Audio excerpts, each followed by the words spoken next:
গণমাধ্যমে আঘাত, জুলাই যুদ্ধের ওপরই আঘাত বলেছেন মির্জা ফখরুল। সরকারের ভেতর থেকেই মব প্রশ্রয়ের অভিযোগ রাজনীতিক ও নাগরিক সমাজের।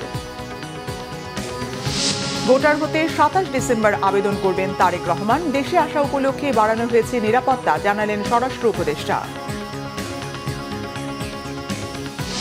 দিল্লির বাংলাদেশ হাইকমিশন থেকে ভিসা ইস্যু বন্ধ। কলকাতায় ডেপুটি হাইকমিশনের সামনে বিক্ষোভ। কেরালায় বাংলাদেশি সন্দেহে যুবক হত্যা। ভোটাধিকার কারো দয়া নয়, নাগরিক অধিকার বললেন প্রধান উপদেষ্টা। ভয়হীন একটি নির্বাচনের পরিবেশ নিশ্চিত করার অঙ্গীকার। এবার খুলনায় দুর্বৃত্তের হামলার শিকার এনসিপির শ্রমিক নেতা মোতালেব শিকদার, মাথায় গুলিবিদ্ধ হয়ে হাসপাতালে।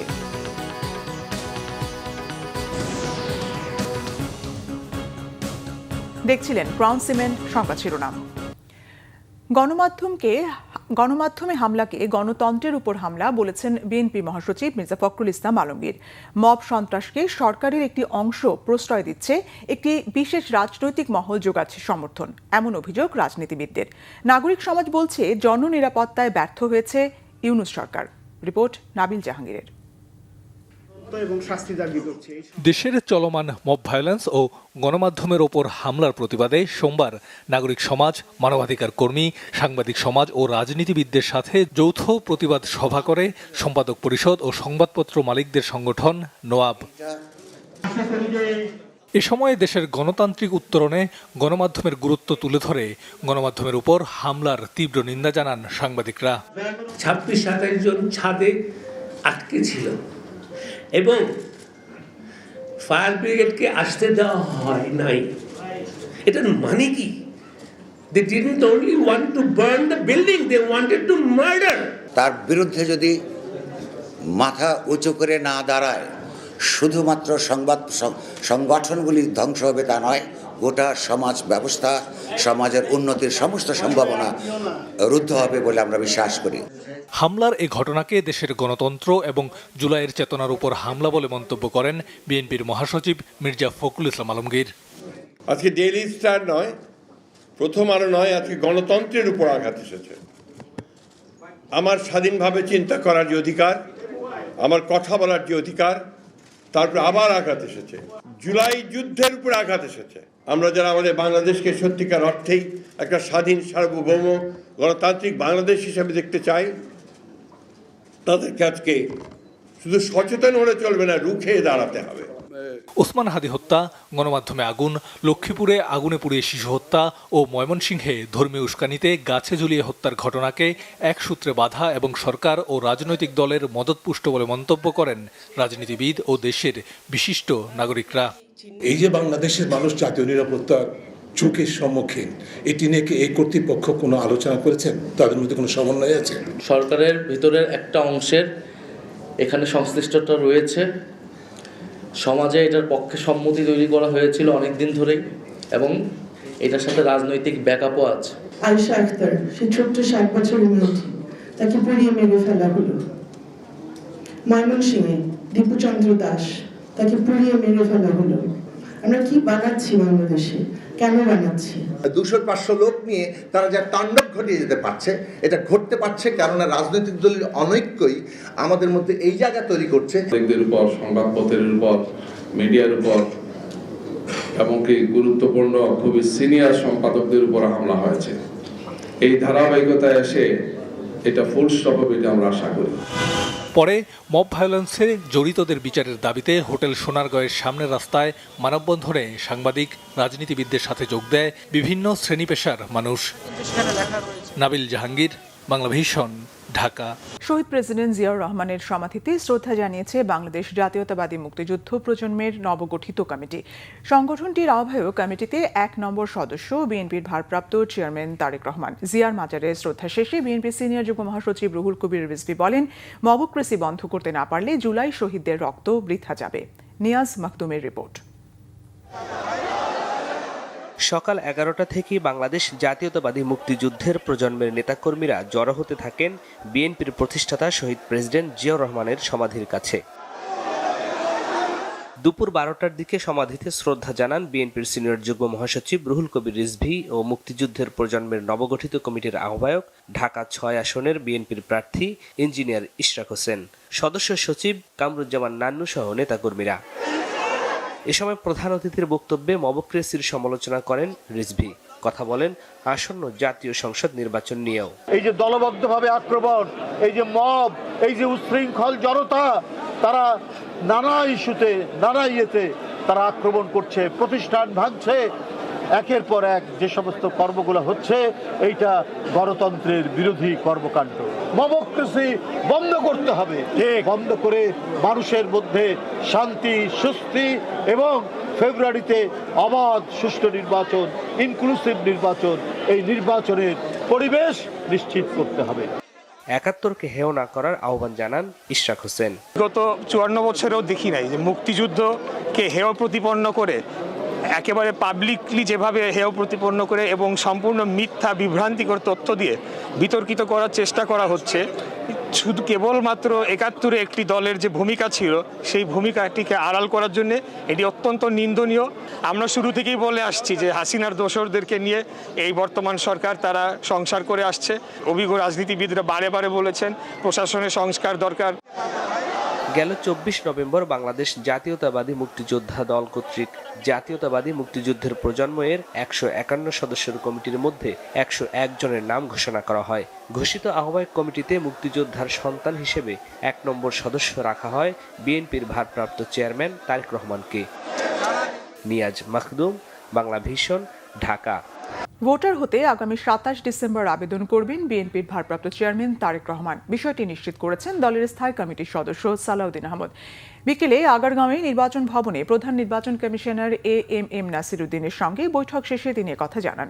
সালাউদ্দিন আহমেদ বলেন, মনোনয়নপত্রের সঙ্গে সংশ্লিষ্ট কয়েকটি বিষয় নিয়ে সিইসির সঙ্গে আলোচনা হয়েছে। আরপিওতে বিধি না থাকা সত্ত্বেও তারেক রহমানের জামিনে মুক্ত হওয়ার সার্টিফাইড কপি দেওয়ার কথা বলেছে কমিশন। সে বিষয়ে বিস্তারিত জানতে চেয়েছে বিএনপি। তবে মনোনয়নপত্রের সঙ্গে জামিনের সার্টিফাইড কপি যাতে দেয়া না লাগে সে বিষয়ে কমিশনকে জানিয়েছেন তারা। আইনশৃঙ্খলা পরিস্থিতি নিয়ে এক প্রশ্নের জবাবে সালাউদ্দিন আহমেদ বলেন, নির্বাচনের সুষ্ঠু পরিবেশ চাই বিএনপি। আইনশৃঙ্খলা পরিস্থিতি ক্রমেই উন্নতি হবে বলেও আশা বিএনপির এই সিনিয়র নেতার। শুধু মামলার বিষয়ে তথ্য দেওয়া। 25 তারিখ হচ্ছে বৃহস্পতিবার, শুক্রবার হচ্ছে 26 তারিখ, শনিবার 27 তারিখ নির্বাচনকালীন এই সময়ে নির্বাচন কমিশনের অফিস সব খোলা থাকে। সেই দিনই এই ভোটার হওয়া, আইডি কার্ড বা ভোটার আইডি বা ন্যাশনাল আইডি হওয়া সংক্রান্ত যা কিছু আছে তিনি এই 27 তারিখে করবেন। নির্বাচনী পরিবেশ সুষ্ঠু থাকুক কামনা করি। আশা করি সরকারকে আমরা আহ্বান জানিয়েছি এবং জনগণও চায় এবার উৎসবমুখর পরিবেশে স্বাধীনভাবে মুক্তভাবে ভোট দিবেন। তো সুতরাং আশা করি আইনশৃঙ্খলা পরিস্থিতির ক্রম উন্নতি হবে। স্বরাষ্ট্র উপদেষ্টা অবসরপ্রাপ্ত লেফটেন্যান্ট জেনারেল জাহাঙ্গীর আলম চৌধুরী জানিয়েছেন, বিএনপির ভারপ্রাপ্ত চেয়ারম্যান তারেক রহমান দেশে ফিরলে পর্যাপ্ত নিরাপত্তা নিশ্চিত করা হবে। সচিবালয়ে বৈঠক শেষে ব্রিফিংয়ে তিনি জানান, হাদি হত্যার খুনিদের অবস্থান জানলে গ্রেফতার করত আইনশৃঙ্খলা বাহিনী। নিরাপত্তা ঝুঁকিতে থাকা প্রথম আলো ও ডেইলি স্টার সম্পাদক সহ 20 জনকে সরকারি বন্দুকধারী বা গানম্যান দেওয়া হয়েছে বলে জানান স্বরাষ্ট্র উপদেষ্টা। জিয়াউল হক সবুজের রিপোর্ট।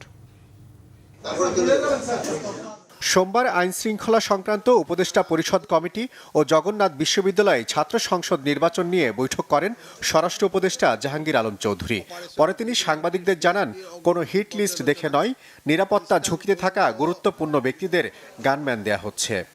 পত্রিকার 2টি সম্পাদকের নিরাপত্তার জন্য গানম্যান দেওয়া হয়েছে এবং তাদের বাসায়ও নিরাপত্তা বৃদ্ধি করা হয়েছে। ময়মনসিংহের পোশাক শ্রমিককে পিটিয়ে ও পুড়িয়ে হত্যার ঘটনায় 10 জনকে গ্রেপ্তার করা হয়েছে। আগামী 25শে ডিসেম্বর 2025 তারিখে বিএনপি ভারপ্রাপ্ত চেয়ারম্যান তারেক রহমান দেশে আগমন উপলক্ষেও সর্বোচ্চ নিরাপত্তা ব্যবস্থা গ্রহণ করা হয়েছে। ডেভিল হ্যান্ড ফেজ 2 অপারেশনের অংশ হিসাবে 2000 চেকপোস্ট বসানো হয়েছে। এর মধ্যে বিভিন্ন স্থানে প্রাইভেট কার, মোটরসাইকেল তল্লাশি করা হচ্ছে এবং অবৈধ অস্ত্র উদ্ধার কার্যক্রম চলছে। ইনকিলাব মঞ্চের মুখপাত্র শরীফ ওসমান হাদি খুনের ঘটনা তদন্তে বেশ কিছু অগ্রগতির তথ্য দেন তিনি। তবে খুনিরা দেশে নাকি ভারতে পালিয়েছে সে বিষয়ে সুনির্দিষ্ট তথ্য জানাতে পারেননি তিনি। জুলাই গণ অভ্যুত্থানে সম্মুখ সারির যোদ্ধা শরীফ ওসমান হাদির হত্যাকাণ্ডের সঙ্গে জড়িতদের বিচারের বিষয়টিকে সর্বোচ্চ গুরুত্ব দিয়ে দেখছে। এখন যদি কোথায় আছে হলে তো তারা ধরিয়ে ফেলতাম। এখন হলো উনি বৈধ পথে যায় নাই, এখন অবৈধ পথে গেছে কিনা এটা তো আমি বলতে পারবো না। দুটি গণমাধ্যমে হামলা ও আগুনের ঘটনায় এ পর্যন্ত 17 জনকে গ্রেপ্তারের তথ্য দেন তিনি। তবে তার পদত্যাগের গুঞ্জন নিছকই গুজব বলে মন্তব্য করেন স্বরাষ্ট্র উপদেষ্টা। ও আচ্ছা, পদত্যাগ করলে তার এখানে বসতাম না। জিয়াউল হক সবুজ, বাংলা ভিশন, ঢাকা। অনাকাঙ্ক্ষিত পরিস্থিতিতে দিল্লিতে বাংলাদেশের হাইকমিশন থেকে সব ধরনের কনসুলার সেবা ও ভিসা দেওয়া স্থগিত করা হয়েছে। পরবর্তী ঘোষণা না দেওয়া পর্যন্ত এসব সেবা বন্ধ থাকবে। পররাষ্ট্র মন্ত্রণালয় ও দিল্লিতে বাংলাদেশ হাই কমিশনের একাধিক কর্মকর্তা বিষয়টি নিশ্চিত করেছেন। গত শনিবার রাতে দিল্লিতে বাংলাদেশ হাই কমিশনের সামনে বিক্ষোভ করে চরমপন্থী সংগঠন অখণ্ড হিন্দু রাষ্ট্র সেনার 20-25 জনের একটি দল। তারা সেখানে প্রায় 20 মিনিট অবস্থান করে বাংলাদেশের বিরুদ্ধে স্লোগান দেয়। পাশাপাশি তারা ভারতে নিযুক্ত বাংলাদেশের হাই কমিশনার এম রিয়াজ হামিদুল্লাহকে হুমকি দেয়। এই ঘটনা নিয়ে রবিবার বিকেলে ঢাকায় পররাষ্ট্র মন্ত্রণালয়ের সাংবাদিকদের প্রশ্নের জবাবে পররাষ্ট্র উপদেষ্টা মোহাম্মদ তৌহিদ হোসেন বলেছিলেন, দিল্লিতে কূটনৈতিক এলাকার ভেতরে বাংলাদেশ মিশনের অবস্থান খুবই নিরাপদ স্থানে। সেখানে হিন্দু চরমপন্থীরা ওই এলাকার মধ্যে আসতে পারবে কেন? তাহলে তাদের আসতে দেওয়া হয়েছে, এমন ঘটনা প্রত্যাশিত নয়। এই ঘটনার পর থেকে দিল্লিতে হাই কমিশনারের পরিবার ঝুঁকি বোধ করছে এবং হুমকি অনুভব করছে বলেও জানান তৌহিদ হোসেন। বাংলাদেশি সংখ্যালঘু নির্যাতনের অভিযোগ তুলে কলকাতায় পার্ক সার্কাসে বাংলাদেশ ডেপুটি হাইকমিশনের সামনে বিক্ষোভ করেছে কংগ্রেস নেতাকর্মীরা। এদিকে ভারতের কেরালায় বাংলাদেশি সন্দেহে পিটিয়ে মারা হয়েছে এক হিন্দু যুবককে। নিহত শ্রমিকের নাম রাম নারায়ণ। ছত্তিশগড়ের শক্তি জেলার 31 বছর বয়সী ওই যুবক কাজের সন্ধানে কেরালার পাল্লাকারে গিয়েছিলেন। 8 ও 10 বছর বয়সী দুটি ছেলে রয়েছে তার। বাংলাদেশি সন্দেহে পিটিয়ে হত্যা করা ওই যুবকের পরিবারকে 10 লাখ রুপি ক্ষতিপূরণ আর দোষীদের শাস্তির আওতায় আনার আশ্বাস দিয়ে 5 জনকে গ্রেফতার করেছে কেরালা রাজ্য সরকার। গত 17 ডিসেম্বর এক আত্মীয়ের সঙ্গে ঘুরতে বের হয়ে পথ হারিয়ে ফেলেন ওই যুবক। সন্দেহের বশে জিজ্ঞাসাবাদের পর তাকে বাংলাদেশি আখ্যা দিয়ে পিটিয়ে মেরে ফেলে স্থানীয়রা। এদিকে নয়াদিল্লিতে বাংলাদেশ হাইকমিশনে হামলা ও হুমকির দ্বিতীয় দিন পশ্চিমবঙ্গের পার্ক সার্কাসে বিক্ষোভ হয়েছে বাংলাদেশ ডেপুটি হাইকমিশনের সামনে। বাংলাদেশের সংখ্যালঘু হিন্দু সম্প্রদায়ের উপর ক্রমাগত নির্যাতন, মন্দির ভাঙচুর, লুটপাট ও হিন্দু যুবকদের গণধোলাইয়ের অভিযোগ তুলে এই বিক্ষোভের ডাক দিয়েছিল কংগ্রেসের মাইনরিটি ডিপার্টমেন্ট এবং যুব কংগ্রেস। পুলিশ ব্যারিকেড দেয়ায় বিক্ষোভকারীদের সঙ্গে ধস্তাধস্তিও হয়েছে। একই অভিযোগে বেঙ্গলি পরিষদের ডাকে আজ বিক্ষোভ কর্মসূচি পালিত হয়েছে আসামের কয়েক জায়গায়। মিছিল হয়েছে জাগি রোড, লঙ্কা ও বিজনি এলাকায়ও। অন্তর্বর্তী সরকারের প্রধান উপদেষ্টা ডক্টর মোহাম্মদ ইউনূস বলেছেন, ভোটাধিকার কারো দয়া নয়, এটি নাগরিক অধিকার। একটি অবাধ, সুষ্ঠু ও অংশগ্রহণমূলক নির্বাচন শুধু সরকারের একা নয়, রাষ্ট্রের প্রতিটি নাগরিকের দায়িত্ব। তিনি আরও বলেন, অন্তর্বর্তী সরকার যে সংস্কার করেছে তা বাস্তবায়ন হলে আগামী বহু বছর পর্যন্ত দেশ নিরাপদে চলবে। তাই সংস্কার বিষয়ে গণভোটে হ্যাঁ সূচক ভোট দেওয়ার আহ্বান জানান তিনি। মহিবুল্লাহ মুহিবের রিপোর্টে বিস্তারিত। 7টি টিভিসি নির্মাণ করা হয়েছে। ত্রয়োদশ জাতীয় সংসদ নির্বাচন ও জুলাই জাতীয় সনদ নিয়ে গণভোট বিষয়ে প্রচারণা উপলক্ষে ভোটের গাড়ি সুপার ক্যারাভ্যান উদ্বোধন করেন প্রধান উপদেষ্টা ডক্টর মোহাম্মদ ইউনূস। ভিডিও কনফারেন্সে প্রধান উপদেষ্টা ডক্টর মোহাম্মদ ইউনূস বলেন, নির্বাচনের দিন পর্যন্ত 64টি উপজেলায় 10টি ব্যতিক্রমী ক্যারাভ্যান চলবে। মানুষকে ভোট সম্পর্কে সচেতন করতেই এই উদ্যোগ বলেও জানান তিনি। ভোটাধিকার কারো দয়া নয়, এটি আমাদের সাংবিধানিক অধিকার। এই অধিকার প্রয়োগের মাধ্যমেই আমরা ঠিক করি ভবিষ্যৎ কোন পথে যাবে। একটি অবাধ, সুষ্ঠু ও অংশগ্রহণমূলক নির্বাচন নিশ্চিত করা শুধু সরকারের দায়িত্ব নয়, এটি রাষ্ট্রের প্রতিটি নাগরিকের দায়িত্ব। এই সুপার ক্যারাভান কেবল একটি গাড়িই নয়, এটি গণতন্ত্রের আনন্দবাণী বহনকারী ভোট। এটি জানিয়ে দেবে আপনার একটি ভোট কতটা গুরুত্বপূর্ণ। এটা মনে করিয়ে দেবে নিষ্ক্রিয়তা নয়, অংশগ্রহণই গণতন্ত্রকে শক্তিশালী করে। তিনি বলেন, ভয় কিংবা বাধা থাকবে না এমন একটি নির্বাচনী পরিবেশ নিশ্চিত করতে সরকার বদ্ধপরিকর। কথা বলেন গণভোট প্রসঙ্গেও। আমরা এমন একটি নির্বাচন চাই যেখানে থাকবে না ভয়, থাকবে না বাধা, থাকবে কেবল জনগণের মুক্ত ও নির্ভীক মত প্রকাশ। সরকার সেই পরিবেশ নিশ্চিত করতে বদ্ধপরিকর। এবারের নির্বাচনে আপনি আরও একটা ভোট দেবেন, জুলাই সনদের ভোট। দীর্ঘ 9 মাস ধরে সকল রাজনৈতিক দলের সঙ্গে দিনের পর দিন বৈঠক করে এই সনদ তৈরি হয়েছে। এই সনদ দেশের মানুষ পছন্দ করলে দেশ আগামী বহু বছরের জন্য নিরাপদে চলবে বলে আমার দৃঢ় বিশ্বাস।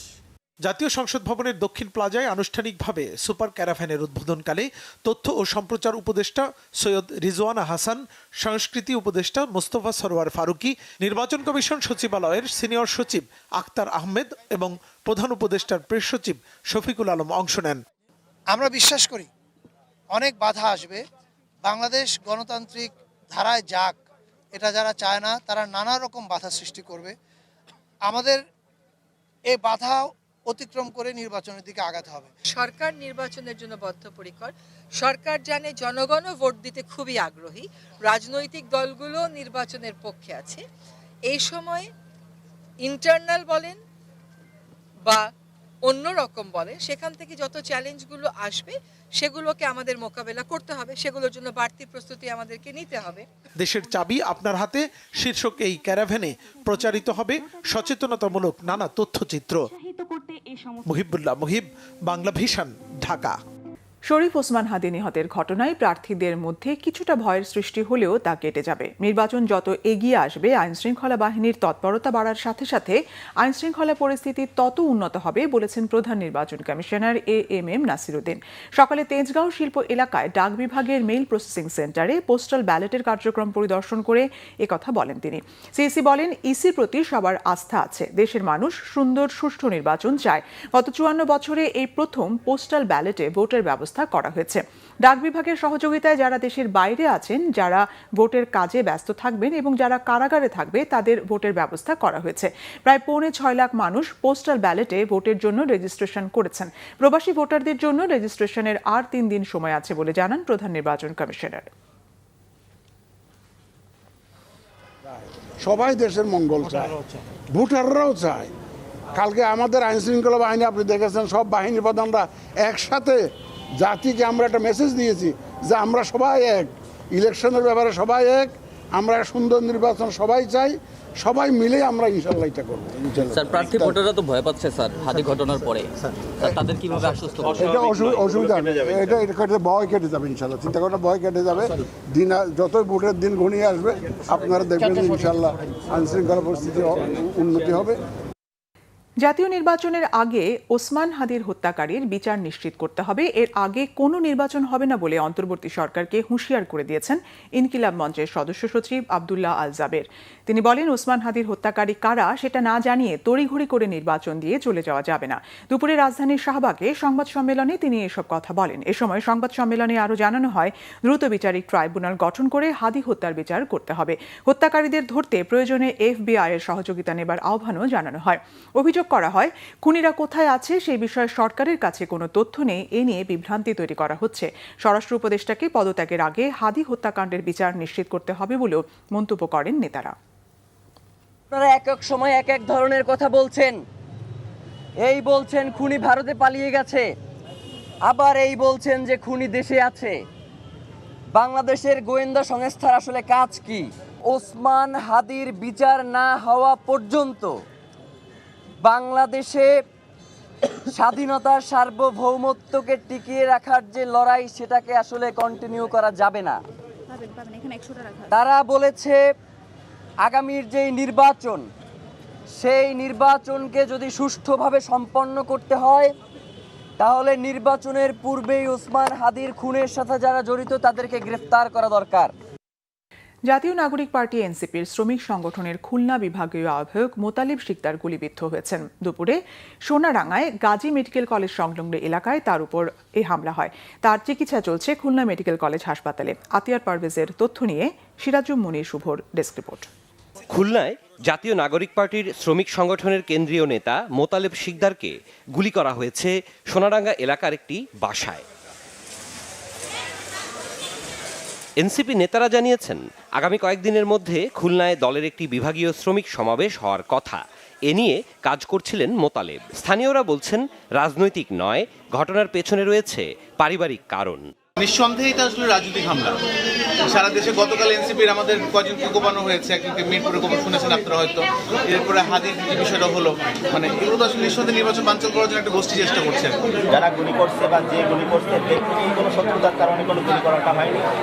একমাত্র আমরা 100% এটা শিওর যে আওয়ামী ফ্যাসিস্ট যারা ছাত্রলীগ যুবলীগ এদের দ্বারাই ঘটনাটা ঘটছে।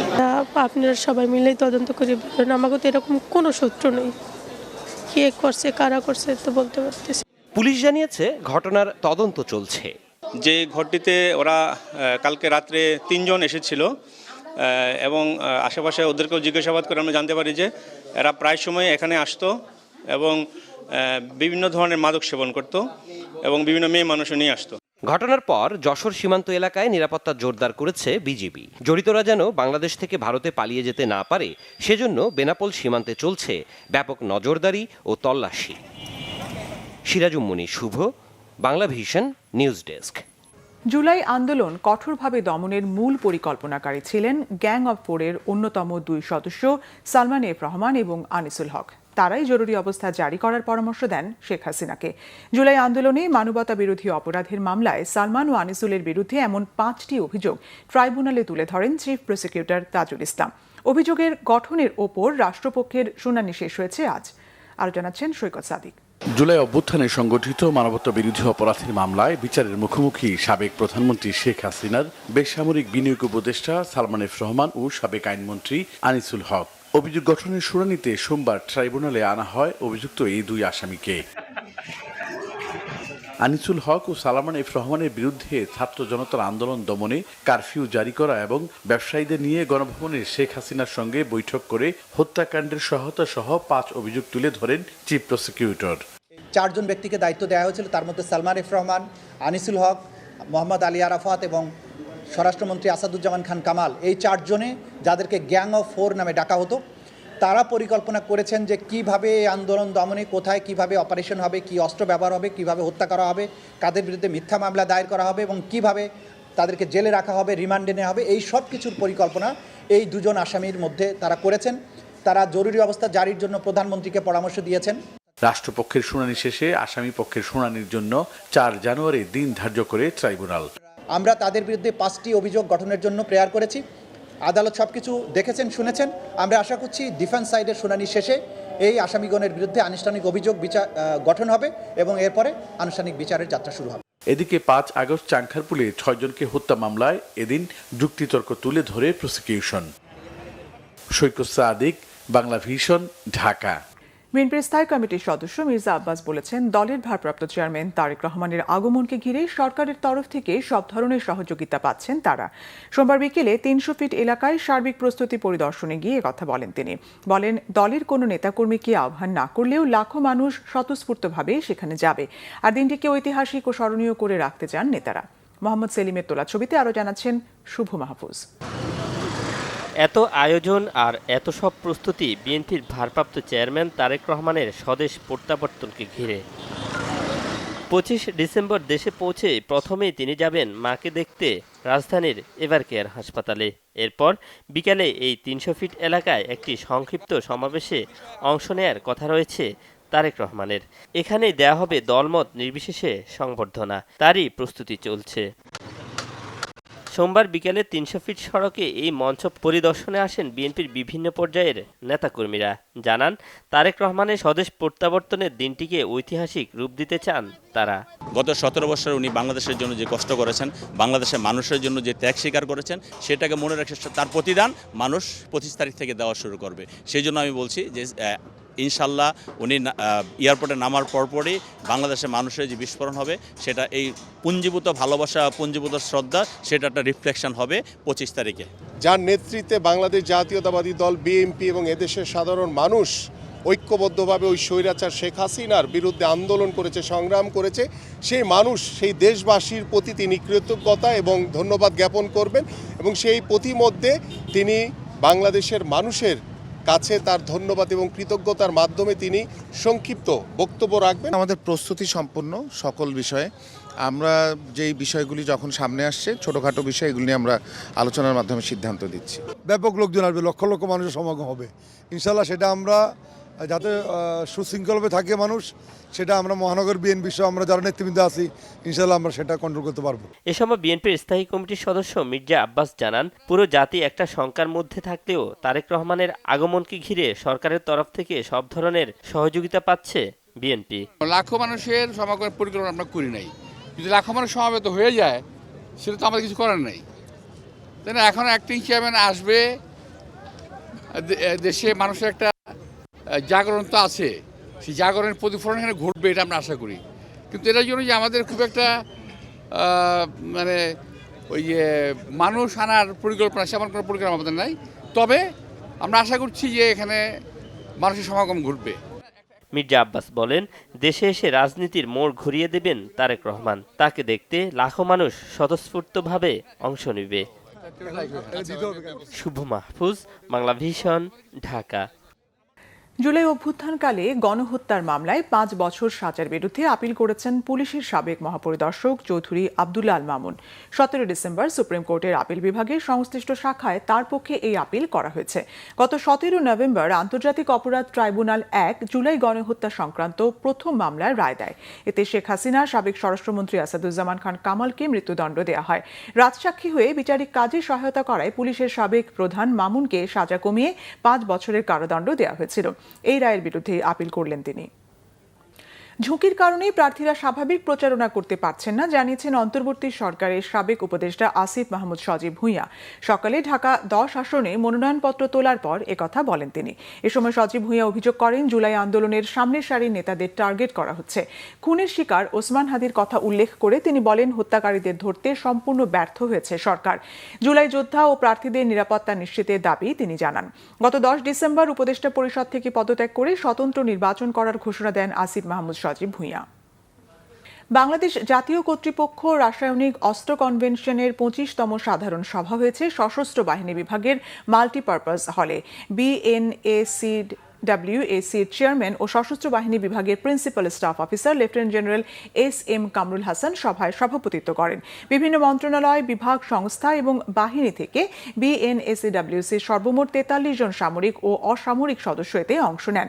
সভায় আন্তর্জাতিক রাসায়নিক অস্ত্র কনভেনশন ও রাসায়নিক অস্ত্র নিষিদ্ধকরণ আইন 2006 বাংলাদেশের বিধিবিধান কার্যকরভাবে বাস্তবায়নের লক্ষ্যে তাফসিলভুক্ত রাসায়নিক দ্রব্য সংক্রান্ত সকল কার্যক্রম ও তাফসিল বহির্ভূত স্বতন্ত্র জৈব রাসায়নিক দ্রব্য উৎপাদন সংশ্লিষ্ট প্রতিষ্ঠানগুলোকে বিএনএসিডব্লিউসির সঙ্গে অনলাইনে নিবন্ধনের মাধ্যমে গুরুত্ব দেওয়া হয়। দেশে রাসায়নিক অব্যবস্থাপনাজনিত কারণে সম্প্রতি ঘটে যাওয়া মিরপুর, গাজীপুর ও হযরত শাহজালাল আন্তর্জাতিক বিমানবন্দরের অগ্নি দুর্ঘটনার ভয়াবহতা এবং এই ধরনের দুর্ঘটনা রোধে সংশ্লিষ্ট সকলের কার্যকরী ভূমিকার ব্যাপারে দেওয়া হয় নির্দেশনা। এছাড়াও দেশের সার্বিক রাসায়নিক নিরাপত্তা ব্যবস্থা সুসংহত করা এবং রাসায়নিক দুর্ঘটনা মোকাবেলায় কার্যকর ব্যবস্থা গ্রহণের জন্য আমদানিকারক, ব্যবহারকারী, কাস্টমস ও আইন প্রয়োগকারী সংস্থা সহ সংশ্লিষ্ট সকলকে যথাযথ কার্যকরী ভূমিকা পালন করার বিষয়ে চেয়ারম্যান বিএনএসিডব্লিউসি বিশেষ গুরুত্ব দেন। বাংলাদেশ ও জাপানের মধ্যে অর্থনৈতিক অংশীদারিত্ব চুক্তি ইপিএ আগামী মাসে স্বাক্ষর হবে বলে জানিয়েছেন বাণিজ্য উপদেষ্টা শেখ বশিরউদ্দিন। সোমবার সচিবালয়ে বাণিজ্য মন্ত্রণালয়ের সম্মেলন কক্ষে ব্রিফিংয়ে বশিরউদ্দিন জানান, জাপানের সঙ্গে ইপিএ স্বাক্ষরের মাধ্যমে এই প্রথম কোনো উন্নত দেশের সঙ্গে চুক্তি করতে যাচ্ছে বাংলাদেশ। এই চুক্তির ফলে দুইটি দেশের ব্যাপক বাণিজ্য ও অর্থনৈতিক সুফল বয়ে আসবে। এর ফলে বাংলাদেশে বাণিজ্য সম্প্রসারণ, বিনিয়োগ বৃদ্ধি এবং কর্মসংস্থান বাড়বে। চুক্তিটি হলে বাংলাদেশের 7,379টি পণ্য জাপানের বাজারে তাৎক্ষণিক শুল্কমুক্ত সুবিধা পাবে। জাপানও পাবে প্রায় 1000 পণ্যে বাংলাদেশের বাজারে শুল্কমুক্ত সুবিধা। অনুষ্ঠানে প্রধান উপদেষ্টার আন্তর্জাতিক বিষয়ক বিশেষ দূত লুৎফে সিদ্দিকী বলেন, এই ধরনের চুক্তি দেশের জন্য ভালো। বিডার নির্বাহী চেয়ারম্যান চৌধুরী আশিক মাহমুদ চৌধুরী বলেন, বিশ্বের অন্যান্য দেশের তুলনায় বাংলাদেশে জাপানের বিনিয়োগ খুবই কম। নতুন চুক্তি হলে বিনিয়োগ বাড়বে। সংবাদ শেষ করব ক্রাউন সিমেন্ট শিরোনামগুলো আরেকবার জানিয়ে। গণমাধ্যমে আঘাত, জুলাই যুদ্ধের ওপরই আঘাত বলেছেন মির্জা ফখরুল। সরকারের ভেতর থেকেই মব প্রশ্রয়ের অভিযোগ রাজনীতিক ও নাগরিক সমাজের। ভোটার হতে 27 ডিসেম্বর আবেদন করবেন তারেক রহমান। দেশে আসা উপলক্ষে বাড়ানো হয়েছে নিরাপত্তা, জানালেন স্বরাষ্ট্র উপদেষ্টা। দিল্লির বাংলাদেশ হাইকমিশন থেকে ভিসা ইস্যু বন্ধ। কলকাতায় ডেপুটি হাইকমিশনের সামনে বিক্ষোভ। কেরালায় বাংলাদেশি সন্দেহে যুবক হত্যা। ভোটাধিকার কারো দয়া নয়, নাগরিক অধিকার বললেন প্রধান উপদেষ্টা। ভয়হীন একটি নির্বাচনের পরিবেশ নিশ্চিত করার অঙ্গীকার। এবার খুলনায় দুর্বৃত্তের হামলার শিকার এনসিপির শ্রমিক নেতা মোতালেব শিকদার, মাথায় গুলিবিদ্ধ হয়ে হাসপাতালে।